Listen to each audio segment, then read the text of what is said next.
जय हिंद। आज हम लोग देखने वाले हैं हाइड्रोलॉजी। ठीक है,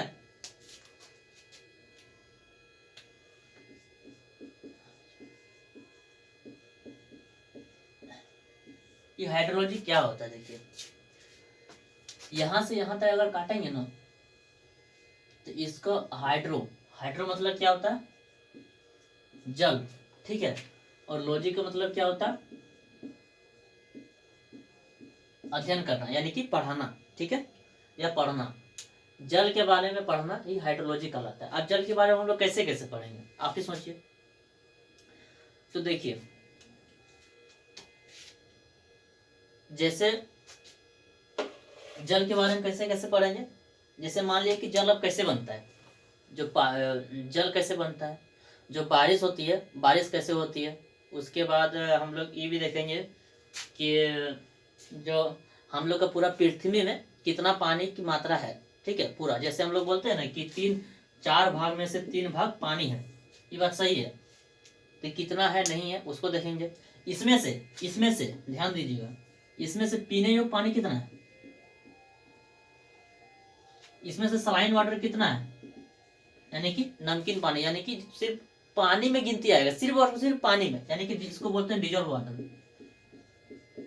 डीजल वाटर हम पी नहीं सकते। डीजल वाटर में क्या क्या आ जाएगा? पहली बात तो समुद्र का पानी आ जाएगा, नाली का पानी आ जाएगा। मतलब डीजल मतलब क्या, उसमें कि कुछ ना कुछ पार्टिकल मिला हुआ है। ठीक है, उसको हम लोग बोलते हैं डीजल वाटर। मतलब जिसमें मान लीजिए जैसे अब हम कोई नाला का ही पानी ले लिए, तो क्या उसमें पानी की मात्रा है पानी की मात्रा उसमें, लेकिन गंदगी ज्यादा है, क्या उसको पीने योग्य पानी मान सकते हैं? नहीं। तो यही वाला 96.5% जो है ना, ये सोचिए सलाइन वाटर 96.5% पीने योग्य पानी कितना है, ये राउंड फिगर में आता है, कितना आता है, इसको घटा 3.5%। 3.5% क्या आ गया? प्योरेस्ट फॉर्म में आ गया। ठीक है, अब प्योरेस्ट फॉर्म में भी जो पीने योग्य पानी है, जो कि हम लोग नीचे से निकालते हैं बोरिंग वोरिंग करके, यानी कि अर्थ के नीचे से, तो है 1.5%। सोचिए, इतना तीन तीन मतलब 4 भाग में से 3 भाग पानी तो है, लेकिन हम लोग का पानी इतना पीने योग्य है। लेकिन क्या ये वाला पानी हम लोग बेकार जाने देंगे? बेकार बिल्कुल नहीं जाने देंगे। अभी हम लोग का इंडिया में यूज नहीं हो रहा है, इंडिया में कहीं कहीं यूज हो रहा है। ठीक है, ये वाला को पानी को प्यूरिफिकेशन कर सकते हैं। ठीक है, हम लोग पानी को प्यूरिफिकेशन करके पी सकते हैं। जैसे अमेरिका हो गया, कनाडा हो गया, फ्रांस हो गया, इस सब में क्या है, इस सब में अगल बगल में सिर्फ समुद्र का पानी है, इसको प्योर फॉर्म करके पीता है। अभी हम लोग को इस तरह का टेक्नोलॉजी उतना नहीं है इस सब का, इससे पानी प्योर करके पीने में मतलब भारी भरकम जो है खर्च आता है। ठीक है, तो अभी इसका हम लोग यूज नहीं कर रहे हैं। जब तक है इसका चल रहा है, नहीं चलेगा उसके बाद हम लोग का इसका यूज करेंगे। लेकिन कुछ कुछ जगह में इसका यूज हो रहा है, जैसे बड़ा बड़ा सिटी हो गया, बड़ा बड़ा सिटी, इस सब में यूज होता है। ठीक है, इसका सलाइन वाटर को प्योर करके उसके बाद पिया जाता है। ठीक है, तो इस सब के बारे में पढ़ना है। उसके बाद और क्या क्या पढ़ना है हाइड्रोलॉजी में, कि मान लीजिए कि प्रेसिप जैसे पानी पड़ रहा है। ठीक है, तो पानी पड़ रहा है तो उसमें से जैसे हम लोग बोलते हैं ना कि अरे ओला गिरा है, अरे भाई ओला गिरा है तो उसका साइज होगा इस तब ना ओला बोलेंगे। जैसे ये बर्फ भी बहुत तरह का होता है। ठीक है, एक होता है स्लाइड बर्फ, ये स्लाइड बर्फ होता है, एक होता है ड्रेंजर बर्फ होता है, एक होता है जैसे रेनफॉल हो गया। ठीक है, तो किसको कौन कैटेगरी में रखते हैं नहीं रखते हैं उसके बारे में पढ़ना है। और इसमें क्या पढ़ना है कि इन्वायरमेंट इवेपोरेशन से क्या लॉस है, क्या नुकसान, इस सब के बारे में देखते हैं। तो टाइम नहीं वेस्ट करते हुए डायरेक्ट हम लोग टॉपिक पर आते हैं। ठीक है, देखिए ये क्या है, हाइड्रोलॉजी, पानी के बारे में अध्ययन करना ही हाइड्रोलॉजी कहलाता है। इसका जो ये कहाँ है, मतलब कहाँ इसका अध्ययन होता है, तो इसका अध्ययन होता है कहाँ पर, इसका एक संस्था है। ठीक है, संस्था है जो कि आईआईटी रुड़की में है, आईआईटी रुड़की। ठीक है, आईआईटी रुड़की में है। आईआईटी रुड़की कहाँ है बताइएगा तो? उत्तराखंड में है। कहाँ है? उत्तराखंड। 1987 में इसका स्थापना हुआ था। मतलब आईआईटी का नहीं बोल रहे हैं, जो जल संसाधन मतलब राष्ट्रीय जल शोधन, हाँ राष्ट्रीय जल शोधन, नेशनल ऐसे कुछ है नाम, याद नहीं आ रहा अभी। ठीक है। तो इसका स्थापना यहाँ हुआ था। उसके बाद पानी के बारे में वहाँ पर रिसर्च होने लगा। उसके बाद से यह सब्जेक्ट जो है पब्लिश हुआ है कि नहीं आजकल आप पानी के बारे में ही एक टॉपिक होना चाहिए इंजीनियरिंग में। ठीक है, तो डायरेक्ट हम लोग अब मुद्दे में आते हैं, हाइड्रोलॉजी में। ठीक है, देखिए हाइड्रोलॉजी बेसिकली हम लोग का एक टॉपिक पढ़ना है, हाइड्रोलॉजी साइकिल। हाइड्रोलॉजी साइकिल, ठीक है। अब हाइड्रोलॉजी साइकिल क्या है, तो हाइड्रोलॉजी साइकिल को ध्यान से समझे क्या है नहीं है। ठीक है, जैसे मान लिया कि यहाँ पर मेरा क्या है, तालाब है, तालाब ही मान लेते हैं। ठीक है, तालाब है, ठीक। यहाँ पर मेरा सन है। अब अपने से माइंड में सेटअप कीजिए कि मेरा एग्जांपल क्या है। मान लिया अपना आपके पास एक तालाब है, ऊपर में तो सूर्य ही है। ठीक है, तो जब यहाँ पर टेम्परेचर पड़ता है ना बाबू, जब यहाँ पर टेम्परेचर पड़ता है, टिप्पणियाँ जो है ना गर्म कर देता है ऊपर वाला लेयर। ठीक है, पानी को क्या करता है यहाँ पर गर्म कर देता है, हीट जिसको बोलता है। ठीक है, अब हीट कर देता है क्योंकि पृथ्वी में जैसे यहाँ आते हैं ना, तो पृथ्वी का टेम्परेचर कितना होता है, 15 डिग्री सेल्सियस नॉर्मल होता है। जैसे आप कहीं भी हाथ छुइएगा या तो कहीं भी रखिएगा, और उसका जो सेल्सियस होता है, गूगल मैप में तो आप लोग देखते होंगे, गूगल में जो लिखता है, आप कहीं जाइए प्लेस कीजिए टर्न कहाँ है, तो 15 डिग्री सेल्सियस। आप घर के भीतर में रहिएगा 22 डिग्री दिखाएगा, बाहर जाइएगा 15 डिग्री दिखाएगा। मतलब अर्थ का सरफेस में 15 डिग्री सेल्सियस होना चाहिए। अब मान लीजिए 15 डिग्री सेल्सियस, गर्मी के दिन में ऐसा नहीं होगा, 15 बढ़ जाएगा, 40 डिग्री हो जाएगा, 45 डिग्री हो जाएगा। तो यहाँ पर पानिया जो है ना गर्म हो जाता है। अब पानिया गर्म होता है तो क्या होगा, यहाँ पर लो प्रेशर क्रिएट कर देगा। समझ में आया? अब लो प्रेशर क्रिएट कर देगा। और हम लोग का शरीर क्या है, एक अर्थ से मतलब ग्रेविटी से बना हुआ है, मतलब गुरुत्वाकर्षण जिसको बोलते हैं। अब यहाँ से गुरुत्वाकर्षण यहाँ पर क्या हो गया, डाउन हो गया, यहाँ पर डाउन हो गया ना। अब यहाँ पर क्या करेगा, ऊपर वाला जो गुरुत्वाकर्षण यानी कि एटमॉस्फेयर जिसको बोलते हैं, एटमॉस्फेयर इसको खींच लेगा। समझ में आया? एटमॉस्फेयर जैसे इसको खींचेगा, यानी इसको क्या बोलेंगे हम लोग, जैसे इसको खींचेगा इसी को बोलेंगे इवोपरेशन। समझ में आया? इवोपरेशन। ठीक है, तो इवोपरेशन क्या है, लिक्विड से गैस फॉर्म में कन्वर्ट करना ही इवोपरेशन कहलाता है। समझ में आया? तो इवोपरेशन कौन कर रहा है, इवोपरेशन कौन कर रहा है, टेम्परेचर कर रहा है। टेम्परेचर कैसे कर रहा है, यहाँ पर लो प्रेशर क्रिएट होगा। लो प्रेशर जैसे क्रिएट होगा, ये क्या करेगा, अपना अवस्था को छोड़ के दूसरा अवस्था में चल जाएगा। जैसे आप ऐसे सोचिए कि जैसे मान लिया कोई बैलून है, ठीक है, उसमें अभी अपना ऑक्सीजन देके फुलाइएगा ना, तो आपका पृथ्वी में ही रह जाएगा। ठीक है, लेकिन भैया हीलियम गैस दीजिएगा, तो हीलियम गैस दीजिएगा ऊपर चल जाएगा। क्यों चल जाएगा, क्योंकि उसमें मतलब क्या बोलते हैं, एयर की मतलब जो यहाँ पर लो प्रेशर क्रिएट हो जाता है, लो प्रेशर क्रिएट होता है ऊपर की ओर चल जाता है। क्यों, क्योंकि उस ऊपर की ओर खींचता है उसको। ठीक है, तो यहाँ पर इवोपरेशन हो गया। समझ में आ गया? इवोपरेशन क्या है, लिक्विड को गैस में कन्वर्ट करना इवोपरेशन कहलाता है। ठीक है, अब इसको गैस को कन्वर्ट कौन करता है, कोई तो एनर्जी की जरूरत होता है ना, तो यहाँ पर एक होता है काइनेटिक एनर्जी। ठीक है, तो काइनेटिक एनर्जी के कारण ही क्या करता है, यहाँ पर एनर्जी यहाँ से दूसरी जगह से एक जगह ट्रांसफर होगा। क्योंकि मान लिया हम यहाँ से अभी चल रहे हैं, जैसे चल रहे हैं, तो मान लिया चल रहे हैं मतलब मेरे में अभी काइनेटिक एनर्जी है इसलिए चल रहे हैं। जैसे देखेगा बूढ़ा लोग में आदत कोहरेगा, बोल ही नहीं पाएगा, चल नहीं पाएगा। क्यों, क्योंकि उन लोग में काइनेटिक एनर्जी की मात्रा बहुत ही कम होता है। ठीक है, तो इसलिए यहाँ पर कोई भी चीज हम कर रहे हैं, कोई भी जैसे हम बोल भी रहे हैं, तभी मेरा क्या निकल रहा है, पोटेंशियल एनर्जी निकल रहा है। समझ में आया? तो यहाँ से यहाँ जैसे आएगा तो काइनेटिक एनर्जी इसका कितना होता है, 587 केल्विन पर कैलोरी होता है। इतना कि पर कैलोरी 587 निकलेगा, तब जाके आपका जाके इवेपोरेट होगा और यहाँ जाके एटमॉस्फेयर में जमा हो जाएगा। ठीक है, एटमॉस्फेयर में अभी तक जमा हो गया, यहाँ पर किसके फॉर्म में जमा हुआ है, गैस के फॉर्म में जमा हुआ, याद रखिएगा। अब गैस फॉर्म में जमा हुआ है, अब गैस से फिर ही तो लिक्विड बनेगा ना, तब ना बदलाव बरसेगा ना, खाली गैस का फॉर्म में आएगा फिर गैस के फॉर्म में इस तरह होगा नहीं।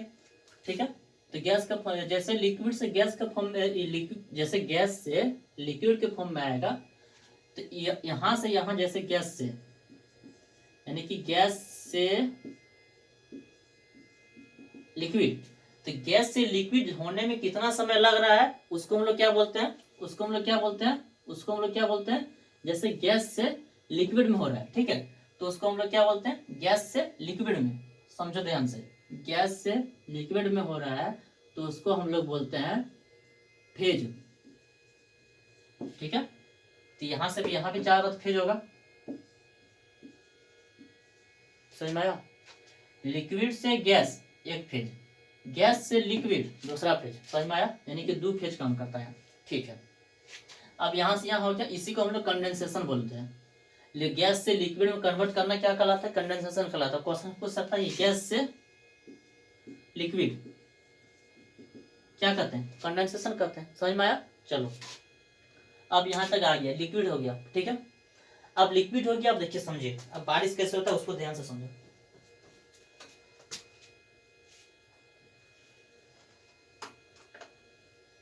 बारिश कैसे होता है उसको हम लोग को ध्यान से समझना। देखिए यहाँ लिक्विड हो गया, अब लिक्विड के फॉर्म में जमा हो गया। ठीक है, अब लिक्विड के फॉर्म में जमा हो गया, लेकिन यहाँ पर क्या हो गया ना, छिटाल छिटाल जमा हो गया। जैसे मान लीजिए यहाँ से आया एक थोड़ा सा हचाक से, अब यहाँ एक थोड़ा सा बादल जैसा बन गया, फिर उधर से आया, फिर यहाँ इस तरह से बादल जैसा बन गया, फिर इधर से आया इस तरह बादल जैसा बन गया, मतलब इकट्ठा है, इकट्ठा है, तीनों एक साथ मिले नहीं हुआ है। अब तीनों एक साथ मिलेगा तो क्या फॉर्म करेगा, बड़ा सा बादल फॉर्म करेगा, बड़ा सा बादल फॉर्म करेगा, इसका स्पेसिफिक ग्रेविटी ज्यादा हो जाएगा, स्पेसिफिक ग्रेविटी ज्यादा हो जाएगा, क्योंकि यहाँ पर अभी स्पेसिफिक ग्रेविटी कम है। स्पेसिफिक ग्रेविटी कम है तो क्या बारिश होगा, नहीं होगा बारिश। क्यों नहीं होगा, देखिए गुरुत्वाकर्षण भी तो उसको खींचना चाहिए ना, यहाँ खींच ही नहीं पा रहा है उसको, ये तो बोलता है अपनी जगह मस्त है, अभी मगन है, अभी हमको हिलना डुलना कुछ नहीं है। ठीक है, यहाँ पर स्पेसिफिक ग्रेविटी जब तक ज्यादा नहीं होगा तब तक वो खींच ही नहीं पाएगा। जब स्पेसिफिक ग्रेविटी जहां पर ज्यादा हो गया वहां पर जाके झरझरा के देगा बारिश करा के। आप समझो स्पेसिफिक ग्रेविटी क्या है, तब से स्पेसिफिक ग्रेविटी बोल रहे हैं। स्पेसिफिक ग्रेविटी है क्या, स्पेसिफिक ग्रेविटी क्या होता है, मास अपन वॉल्यूम।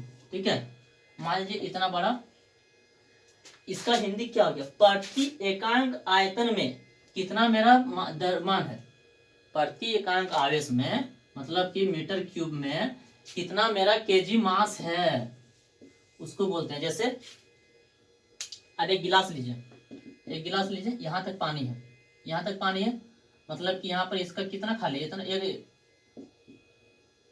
एक बार 2 बार भरा हुआ है। ठीक है, तो एक में से एक आधा भाग भरा हुआ है, आधा भाग भरा हुआ है ना, तो देखिए यहाँ पर स्पेसिफिक ग्रेविटी क्या हो जाएगा, इसका आधा हो जाएगा। ठीक है, लेकिन समझो अगर पूरा भरा है तो यहाँ पर स्पेसिफिक ग्रेविटी फुल हो जाएगा। स्पेसिफिक ग्रेविटी मतलब क्या हो गया, प्रति एकांक आयतन में कितना मेरा कितना केजी पानी है। जैसे यहाँ पर हम अभी आधा है, आधा है तो कितना, आधा लीटर मान लो, आधा लीटर पानी है। अब आधा लीटर पानी है, अब यहाँ हम फुल कर दिए हैं तो ये आधा 1 लीटर पानी हो गया। ठीक है, फुल हो गया 1 लीटर में। अब बताइए कौन सा भारी होगा, तो ई वाला भारी होगा ना, ई वाला भारी होगा, तो ई वाला भारी होगा। ठीक है, तो यही वाला यहाँ पर कहता है। ठीक है, यही वाला यहाँ पर क्या कहता है, जैसे यहाँ पर तो अभी कम स्पेसिफिक ग्रेविटी है, यानी कि पानी गिरेगा नहीं, गिरेगा पानी, बादल मतलब पानी बरस नीचे गिरेगा ही नहीं, जब तक कि यूनिट नहीं बनाएगा, जब तक वो धीरे धीरे धीरे चल के अगर आपस में नहीं जुटेगा तो बड़ा फॉर्म नहीं करेगा। बड़ा फॉर्म नहीं करेगा मतलब स्पेसिफिक ग्रेविटी कम ही रहेगा। जब तक स्पेसिफिक ग्रेविटी ज्यादा नहीं होगा तब तक वो पानी गिरा ही नहीं सकता है। जैसे आप देखिएगा, रियल एग्जाम्पल लीजिए, जैसे व्हाइट बादल जो होता है ना, व्हाइट बादल चल रहा, तुमको नहीं लगेगा पानी होगा कि नहीं होगा, अचानक से देखिएगा वो करिया कर दिया है, अचानक से देखिएगा वो करिया कर दिया, करिया कर दिया मतलब क्या समझा, मतलब वो जितना भी बादल छोटा छोटा टुकड़ा में था वो अब बटालियन में हो गया है, समझ में आया। अब बटालियन में हो गया मतलब अब ग्रुप में चलेगा, जैसे भी चलेगा अब वो ग्रुप में चलेगा, जहां भी गिरेंगे हड़बड़ा के गिरेंगे, जहां भी गिरेंगे एक साथ गिरेंगे, नहीं तो नहीं गिरेंगे। समझ में आया। यहाँ पर मान लो कि एक साथ बुई के जमा हो गया, यहाँ से मान लो कि बादल कर देगा, यहाँ से जाके पानी गिरा देगा। समझ में आया कि पानी कैसे गिरता है नहीं गिरता है।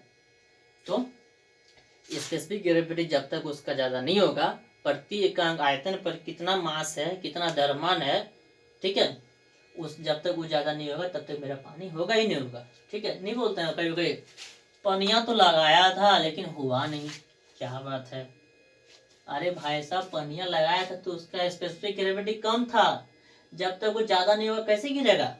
समझ में आया, पानी ऐसे ही होता है। आप समझते हैं इसको, ठीक है, यहाँ तक तो समझ में आ गया। अब यहाँ से हम लोग को पानी को गिरा देते हैं। ठीक है, यहाँ से पानी गिर गया, इसको हम लोग क्या बोलते हैं टेक्निकल भाषा में, पानी गिरना, पानी गिर रहा है, इसको हम लोग टेक्निकल भाषा में क्या बोलते हैं, सिर्फ बोलते हैं प्रेसिपिटेशन, प्रेसिपिटेशन। प्रेसिपिटेशन, समझ में आया? क्या बोलते हैं? प्रेसिपिटेशन, मतलब पानी का गिरना प्रेसिपिटेशन कहलाता है। आप समझते हैं कि जो इवेपोरेशन हुआ है उसके कारण क्या लॉस हुआ है, जो प्रेसिपिटेशन हुआ है उसके कारण क्या लॉस हुआ है, ठीक है? कुछ तो लॉस तो हुआ होगा, ऐसा बात नहीं है। तो देखते हैं उसको।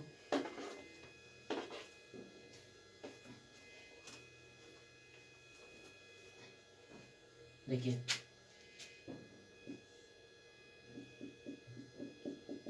सन हो गया, H2O हो गया, यहाँ क्या हो जाएगा? इवेपोरेशन, इवेपोरेशन हो गया। यहाँ पर कंडेंसेशन दे देते हैं, यहाँ पर हो गया प्रेसिप बादल, क्लाउड फॉर्म हो गया, यहाँ से गिरना स्टार्ट हो गया। तो यहाँ पर हो गया प्रेसिपिटेशन,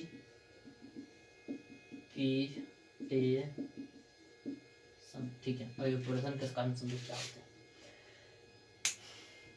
जब भी हम लोग डैम बनाते हैं, डैम, इसका लॉस बता रहे हैं, ठीक है, कि इसका नुकसान क्या क्या हो रहा है। इंजीनियरिंग लाइफ में इवेपोरेशन को अच्छा नहीं माना जाता। पहली बात, क्यों नहीं माना जाता इसको ध्यान से समझो। इंजीनियरिंग में इसको इवेपोरेशन को अच्छा नहीं माना जाता। अब क्यों नहीं माना जाता इसको समझो। मान लो कि जैसे डैम बनाते हैं हम लोग, ठीक है, डैम, डैम हम लोग किस लिए बनाते हैं? पानी को रोकने के लिए। अब पानी किस लिए रोकते हैं? ताकि वहां पर जो भी हम लोग का एक दो डिस्ट्रिक्ट है, जैसे एक दो डिस्ट्रिक्ट है यहाँ पर, ठीक है, ये एरिया को बंजर ना बनाया जाए। बंजर ना बनाया जाए मतलब उसको हरा भरा रखने के लिए हम लोग ये डैम का निर्माण करते हैं, ताकि यहाँ पर मान लो पानी नहीं हो रहा है, ठीक है, लेकिन यहाँ दूसरा जगह से पानी आया, इसको हम स्टोर करके रखें, स्टोर करके रखकर जब खेती बाड़ी करेंगे तब यहाँ से इसको पानी को प्रोवाइड कर दिया जाएगा, ठीक है, प्रोवाइड कर दिया जाएगा। अब जब डैम बनता है बाबू, तो जब डैम बनता है तो यहाँ पर इसका पानी का क्वांटिटी देखा जाता है। मान लो कि 1000 क्वांटिटी का कैपेसिटी लेके हम बना रहे हैं डैम, ठीक है, 1000 क्वांटिटी का कैपेसिटी लेके हम बना रहे हैं डैम। अब इसमें से हम खुला है, खुला है, तो यहाँ तो मान लीजिए कि जैसे खुला है पूरा एरिया, और सबसे ज्यादा इवेपोरेशन कहाँ होता है? सबसे ज्यादा इवेपोरेशन समुद्र में होता है, पानी में होता है। तो यहाँ से तो पानी इवेपोरेशन हो जाएगा, हो जाएगा ना। ऐसे माना जाता है ना कि 10 से 20% पानी इसका जितना है, इसका 10 से 20% पानी जो है इवेपोरेट हो जाता है। ये तो नुकसान है, क्योंकि हम लोग डैम बना रहे हैं किसान को, किसान की खेती के लिए, लेकिन यहाँ तो आधा पानी इवेपोरेट हो जा रहा है, तो समस्या है। अब इवेपोरेट हो रहा है तो इसको कैसे रोका जाए? दिमाग लगाओ। क्या हम यहाँ पर सोलर पैनल लगा सकते हैं? इतना बड़ा एरिया है, यहाँ पर सोलर लगा देंगे, इससे दो काम हो जाएगा। पहली बात तो यहाँ से इवेपोरेट होगा नहीं, क्यों? क्योंकि रोक के रखेगा, रखेगा रोक के। और दूसरा चीज क्या हो जाएगा? दूसरा चीज क्या हो जाएगा? यहाँ से एनर्जी मिल जाएगा, मेरा मिल जाएगा एनर्जी, ठीक है। उसी तरह और एक चीज होता है एसिटिलीन एल्कोहल और इथाइलिन एल्कोहल, ठीक है। एसिटिलीन एल्कोहल और इथाइलिन एल्कोहल। अब एसिटिलीन एल्कोहल और इथाइल एल्कोहल वो क्या काम करता है? तो देखो, ये केमिकल होता है। जैसे मान लो कि कोई पोखरा है, वो पोखरा में छिड़क देंगे, इसका स्पेसिफिक वेराइटी बहुत कम होता है। ये क्या करता है ना, ऊपर में आ जाता है, ऊपर में लेयर पानी के ऊपर में बैठ जाता है। जैसे दूध के ऊपर में छाली बनता है ना, उसी तरह ये बैठ जाता है। ना ही इवेपोरेट होने देगा, क्योंकि यहाँ सन आएगा, ये ट्रांसफर कर देगा, हीट ही नहीं लगेगा। अब हीट लगेगा तो बहुत कम लगेगा, बहुत कम लगेगा, मतलब कि मछली उछली जो भी है वो जिंदा रह पाए, उस तरह से हीट लगेगा। बाकी कोई नुकसान नहीं करेगा मछली उछली को। तो इसको एसिटिलीन या तो इथाइलिन एल्कोहल को डाल दिया जाता है, ठीक है। उसके बाद बस हो गया, और जो काम करना है वो तो मेरा हो ही रहा है, समझ में आया। अब देखते हैं हम लोग प्रेसिपिटेशन से क्या लॉस होता है, तो समझो ध्यान से, प्रेसिपिटेशन से क्या लॉस होता है, ठीक है। प्रेसिपिटेशन, अब मान लीजिए जैसे यहाँ से पानी आया, ठीक है, और यहाँ पर मेरा बगल में क्या है? वृक्ष है, ठीक है, वृक्ष। अब यहाँ पर जो पेपर का ये क्या बोलते हैं उसका पत्ता सा है, लीफ जिसको बोलते हैं, यहाँ से पानी आया, यहाँ पर रह गया, यहाँ से पानी आया, यहाँ पर रह गया, यहाँ से पानी आया, यहाँ पर रह गया, ठीक है। यहाँ से पानी आया, यहाँ पर रह गया, यहाँ से पानी रह गया। जितना पानी आ रहा था उतना पानी हमको नीचे मिला ही नहीं, तो ये पानी किस काम का? यहाँ से धीरे धीरे इवोपरेट हो जाएगा। अब बताओ, ये पानी आया प्रेसिपिटेशन होकर नीचे, लेकिन यहाँ पेड़ के ऊपर से इवोपरेट हो गया, कोई फायदा है? नहीं है। उसी तरह ट्रांसपिरेशन क्या हो गया, यहाँ से जो जो अर्थ के नीचे पानी है ना, जमीन के नीचे पानी है, तो यहाँ पर इसको क्या बोलते हैं? कैपिलरी वाटर बोलते हैं। ठीक है, कैपिलरी वाटर। जब भी क्वेश्चन पूछ जाएगा कि जमीन के नीचे का पानी जो रूट सोखता है, रूट लेता है, वो कौन सा वाटर रहता है? उसको बोलते हैं कैपिलरी वाटर। कैपिलरी वाटर, ठीक है। अब कैपिलरी वाटर है, कैपिलरी वाटर को लेता है और क्या करता है, जब बच जाता है तो पतिया में बाहर जाके ऐसे करके निकाल देता है।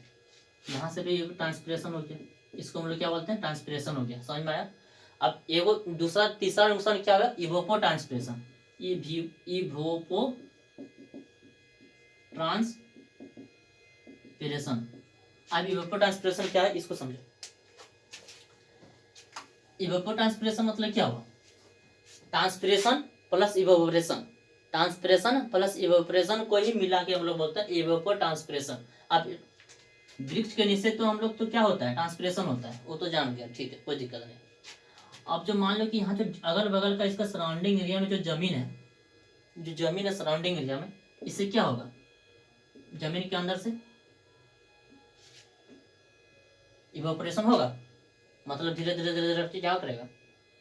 पानी को वाष्प बना के उड़ाएगा, तो उसको बोलते हैं क्या? इवोपरेशन। और यहाँ पत्ती से जो होता है उसको बोलते हैं ट्रांसपिरेशन। यानी कि इवोपो ट्रांसपिरेशन यानी कि वृक्ष का जो अगल बगल का एरिया होता है, मतलब सराउंडिंग एरिया जितना एरिया होता है, उसको हम लोग बोलते हैं इवोपो ट्रांसपिरेशन। तो ई वाला लॉस हो गया। समझ में आया? तो यही है इवोपो ट्रांसपिरेशन। और इंटरसेप्शन हो गया। उसके बाद ये होता है इनफिल्ट्रेशन लॉस। इनफिल्ट्रेशन लॉस क्या हो गया? जैसे पानी गिरा नीचे से, प्रेसिपिटेशन होगा, मतलब पानी गिरा बादल से।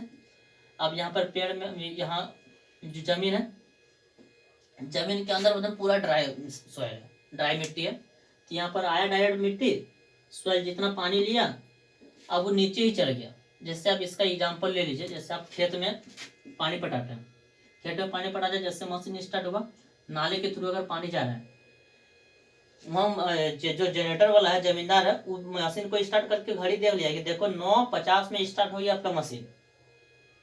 अब यहाँ पर मेरा जो है 9:50 से वो क्वांटिंग करना स्टार्ट हो गया। यहाँ से जैसे पानी आया, ये पहले अपना जमीन को जो आरी है, आरी में पानी सोखेगा, सोखते सोखते सोखते सोखते जब भरपूर पूर हो जाएगा, तब आपका खेत में पानी जाएगा।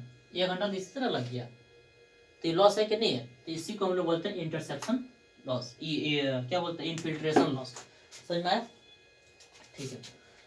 अब देखते हैं प्रेसिपिटेशन का अलग अलग नाम। ठीक है, क्या अलग अलग नाम क्या है प्रेसिपिटेशन के?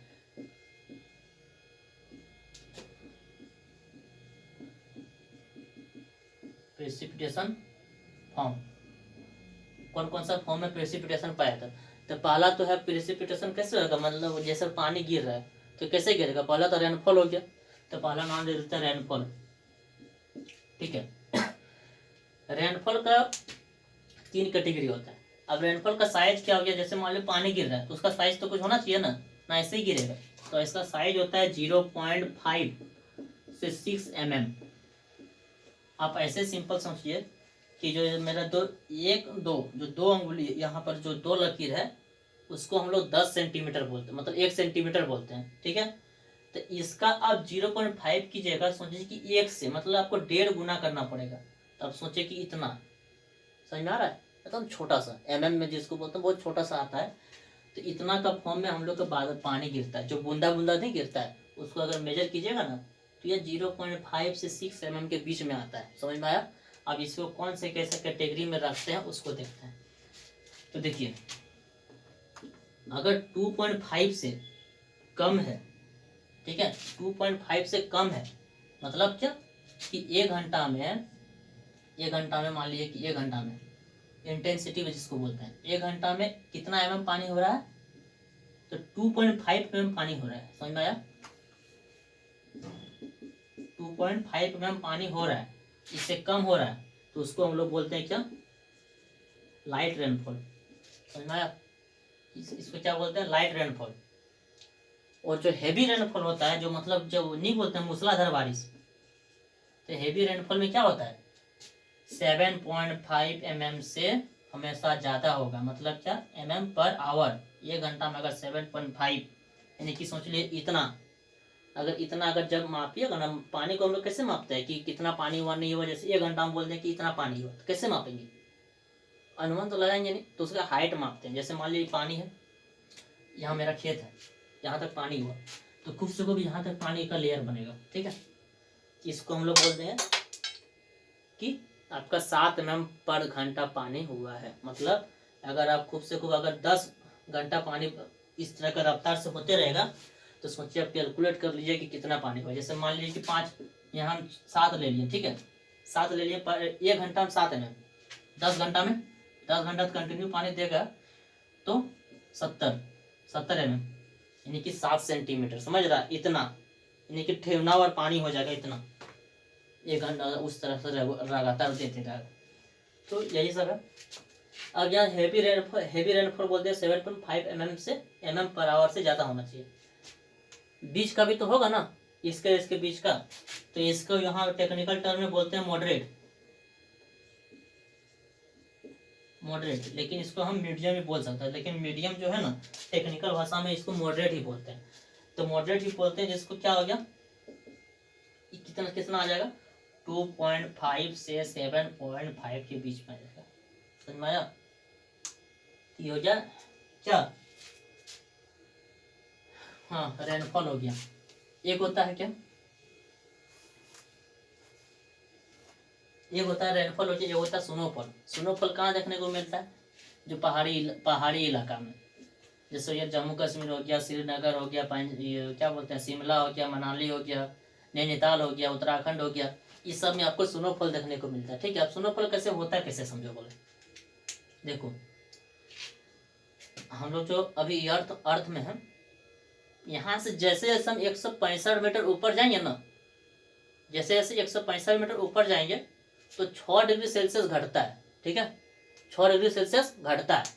तब सोचिए कि वो जो पहाड़ सब है ना, डायरेक्ट वो लोग कितना 30, मतलब जो हिमालय पर्वत है वो तो 6 किलोमीटर है, 6 किलोमीटर ऊंचा है।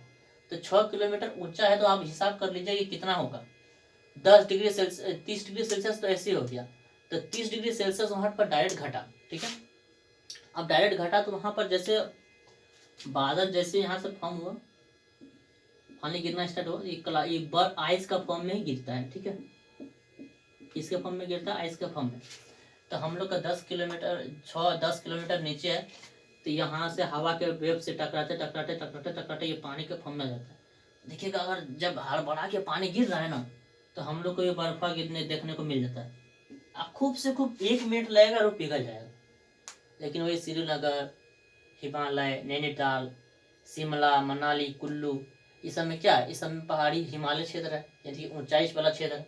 तो वहाँ पर क्या होता है, स्नोफॉल ही होता है, ठीक है, गिरता है स्नो ही, लेकिन एकदम अब पहली बात तो वहाँ और ठंडा जगह है, तो वह पानी के मतलब पानी के फॉर्म में नहीं बनता है, ठीक है। तो उसको क्या बोलते हैं हम लोग, स्नोफॉल बोलते हैं, ठीक है। क्या हो गया दूसरा, स्नोफॉल।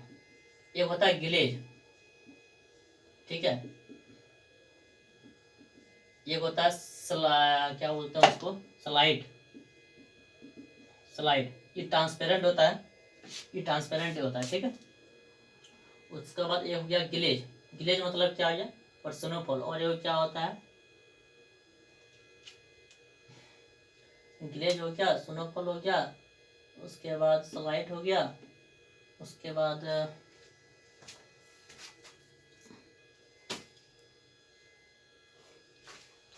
तो देखिए ये क्या हो गया, स्लाइड क्या हो गया, यह ट्रांसपेरेंट फॉर्म में होता है, ठीक है, एकदम जैसे आर पार दिख जाएगा, ऐसे इस तरह का पतला मतलब आइस ही होता है ना, कि जैसे हम इधर से देखेंगे ना, इधर पार हो जाएगा, ठीक है। तो यह एक स्लाइड फॉर्म में होता है, ट्रांसपेरेंट फॉर्म में होता है। और उसके बाद क्या होता है, यह 5 mm से छोटा होता है। ये हो गया ग्लेज। ग्लेज जो है ना, आप इसको सिंपली समझिए, इतना छोटा फॉर्म होता है, इतना छोटा फॉर्म, जब जो बारिश होता है आप धीमे धीमे, और हम लोग क्या करते हैं, बाइक भी चला लेते हैं, मतलब उतना धीरे धीरे वर्षा हो रहा ताकि जैसे हम भींगे नहीं, उसको हम लोग क्या बोलते हैं, गिलेज बोलते हैं। 0.5 mm से एकदम इससे छोटा होता है उसको बोलते हैं, ठीक है। उसके बाद तो ये तो हो गया है, स्नोफॉल हो गया, स्नोफॉल तो बता ही दिए। तो इसके बाद जो नेक्स्ट टॉपिक आएगा उसमें आपको बताएंगे कि जो सबसे ज़्यादा भूकंप कहाँ आता है, सबसे ज़्यादा चक्रवात जिसको बोलते हैं साइक्लोन, ठीक है। सबसे ज़्यादा साइक्लोन कहाँ आता है उसको बता देंगे। उसके बाद देखेंगे कि विषुवत रेखा में जो है, ये हो गया कर्क रेखा, ये हो गया विषुवत रेखा। तो जो विषुवत रेखा में है यहाँ पर आपका जाके क्या बोलते हैं इसको, यहाँ पर जाके क्यों चक्रवात नहीं आता है, यहाँ पर सिर्फ बड़ा बड़ा वृक्ष ही क्यों है, इस सबको बता देंगे कि यहाँ पर सबसे विषुवत सबसे ज़्यादा घनी आबादी वाला क्षेत्र कहाँ है, ये है घनी आबादी मतलब जंगल वाला क्षेत्र, तो विषुवत रेखा है। तो विषुवत रेखा जंगल घनी आबादी वाला क्यों है, नहीं है, इस सब बता देंगे। उसके बाद और क्या है, कैचमेंट एरिया क्या होता है, ये सब बता देंगे। कैचमेंट एरिया हो गया, जो वाटर बॉडी इक्वेशन हो गया, उसके बाद ये सब देखते रहेंगे धीरे धीरे करके, ठीक है। कल ये सब हो सके तो खत्म हो जाएगा, ठीक है। जय हिंद।